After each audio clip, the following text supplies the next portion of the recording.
সময় থাকতে অবিলম্বে এই হুমকি ধামকি বন্ধ করেন, এই চুক্তির জায়গা থেকে সরে আসেন, নির্বাচনের মনোযোগ দেন, দেশের ওই কোনো অস্থিরতা তৈরি করার চেষ্টা করবেন না।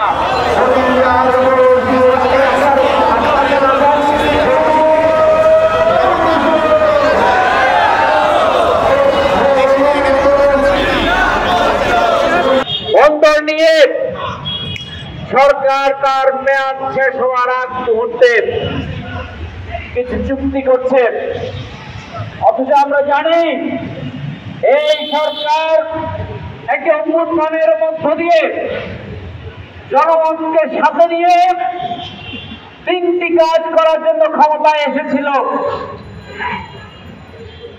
তারা বলেছিলেন এই জনগণ তাদেরকে ম্যান্ডেট দিয়েছে, আপনারা নির্বাচন করবেন, নির্বাচনের তফসিল আর কয়দিন পর ঘোষণা হবে।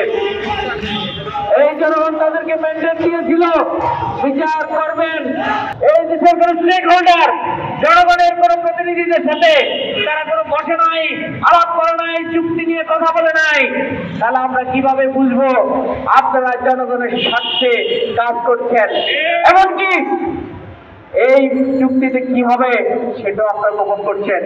আর যখন শ্রমিকেরা জনগণ আন্দোলন করছে, আপনারা এই বন্দর কর্তৃপক্ষ শপথ দিচ্ছে, আমরা পরিষ্কার করে বলে দিতে চাই, রক্তের উপরে কোন সরকার দাঁড়াতে পারে নাই, খুন করে কোন সরকার টিকে থাকতে পারে নাই, খুন করেও কেউ টিকে থাকতে পারে নাই।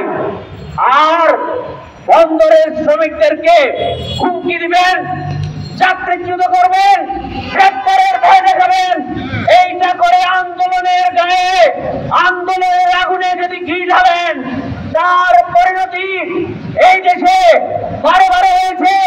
এই দেশের ইতিহাসে তার পরিণতির রেকর্ড নজির বারে বারে আমরা দেখেছি। সুতরাং সময় থাকতে অবিলম্বে এই হুমকি ধামকি বন্ধ করেন, এই চুক্তির জায়গা থেকে সরে আসেন। আগামী ফেব্রুয়ারিতে নির্বাচনের কথা বলেছেন, নির্বাচনের মনোযোগ দেন, দেশের ওই কোনো অস্থিরতা তৈরি করার চেষ্টা করবেন না এবং অবিলম্বে সিসিডি এনসিডি চুক্তি বাতিল করে